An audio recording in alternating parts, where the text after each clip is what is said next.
پاکستان مسلم لیگ نون کے قائد نواز شریف نے لندن سے وطن واپسی کے بعد آج قوم سے پہلا خطاب کیا۔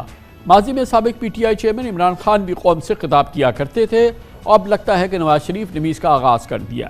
آج اپنے خطاب میں نواز شریف نے ماضی کی تمام ناانصافیوں کا ذکر کیا۔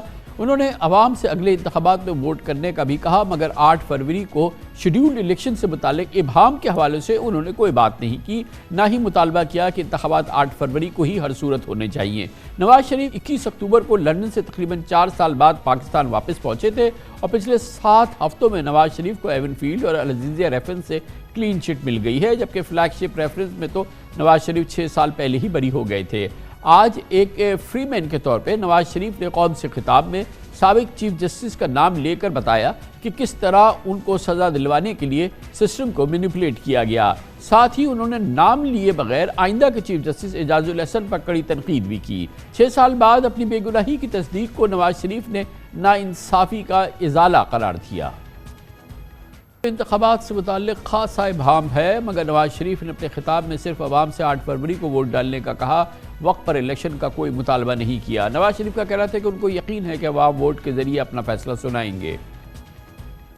نواز شریف کے آج کے خطاب سے محسوس ہوا کہ وہ ماضی کی باتیں بھولے ہیں اور نہ ہی بھولنے کا کوئی ارادہ رکھتے ہیں۔ اس پر مزید بات کرتے ہیں پاکستان کے نامور سینئر صحافی، نیوز اینالسٹ، نیوز اینکر محترمہ نسیم ظاہرہ ہمارے ساتھ موجود ہیں۔ بہت بہت شکریہ نسیم ظاہرہ۔ جس طرح سے ایکسٹراڈنری صورتحال میں سزا ہوئی تھی نواز شریف صاحب کی، اسی طرح سے اسپیکٹیکولر ان کے اس وقت بریت ہو گئی ہے، ان کے تمام کیسز ختم ہو گئے ہیں۔ اور میں جاننا چاہتا ہوں کہ ہمیں پتہ ہے کہ وہ بڑے ایکسٹراڈنری صورتحال تھے، جس طریقے سے نواز شریف صاحب کو سزا ہوئی، جو وہ معاملات تھے، اور اب جس طریقے سے دو سماعتیں ہوئی ہیں اسلام آباد ہائی کورٹ میں، ان کے دونوں کیسز ختم ہو گئے، العزیزیہ ختم ہو گیا، اور اس سے پہلے دوسرا کیس ختم ہو گیا، مگر اس کی اب ہم یہ جاننے کی کوشش کر رہے ہیں کہ وہ میرٹ کی سچویشن تھی یا یہ میرٹ کی سچویشن ہے، یا دونوں ہی میرٹ کی سچویشنز نہیں ہیں؟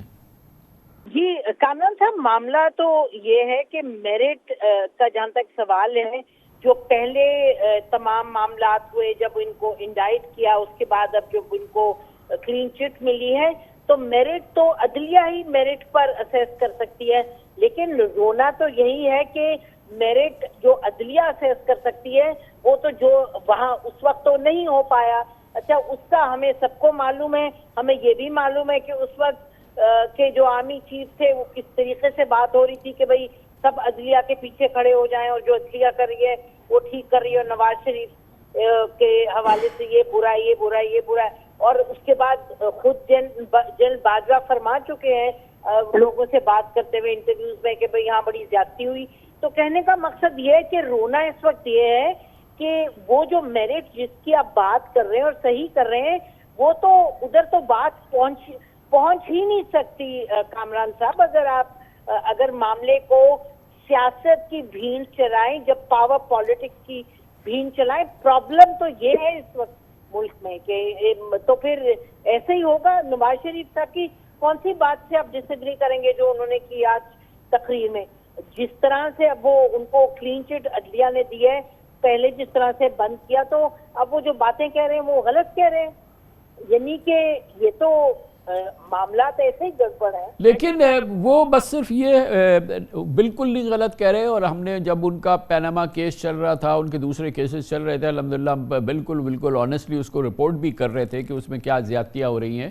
آج دو سماعت کے اندر ان کی بریت بھی ہو گئی، اس پہ بھی ہمیں کوئی اتنا بڑا اعتراض نہیں ہے، مگر اصل بات یہ ہے کہ سیلف سینٹرڈ بات کر رہے ہیں نا، وہ ڈیموکریسی کی بات نہیں کر رہے، اس قسم کی روش کے خلاف بات نہیں کر رہے، اس قسم کے ماحول کے خلاف بات نہیں کر رہے۔ وہ جانتے ہیں کہ 2018 میں الیکشن میں ان کو کس طریقے سے نکالا گیا اور ان پہ کس قسم کی پابندیاں لگیں، ان کو کس طرح سے وہ کیا گیا، اور آج 2023 میں وہی ایکشن ریپلے ہو رہا ہے۔ اب وہ نہیں ہیں، اب وہ ریسیونگ اینڈ پر ہیں، تو اب مگر وہ اس پہ کوئی ایک لفظ ان کو اعتراض نہیں ہے، نہ ان کا کوئی ریزرویشن ہے، وہی اپنی سچویشن کو وہ کر رہے ہیں، جس کا مطلب یہ کہ یہ جو ہمارا سرکل ہے، یہ اسی طرح سے یہ میوزیکل چیئر چلتی رہے گی۔ کامران صاحب، یو آر 100% کریکٹ، یہ حقیقت ہے، لیکن بات یہ ہے، دیکھیے ہم جب یہ آئے ہیں لوٹے نواز شریف صاحب، تو ہم جیسے لوگ سوال اٹھا رہے تھے، is he going to be a politician اور اے اسٹیٹسمین؟ تو نواز شریف صاحب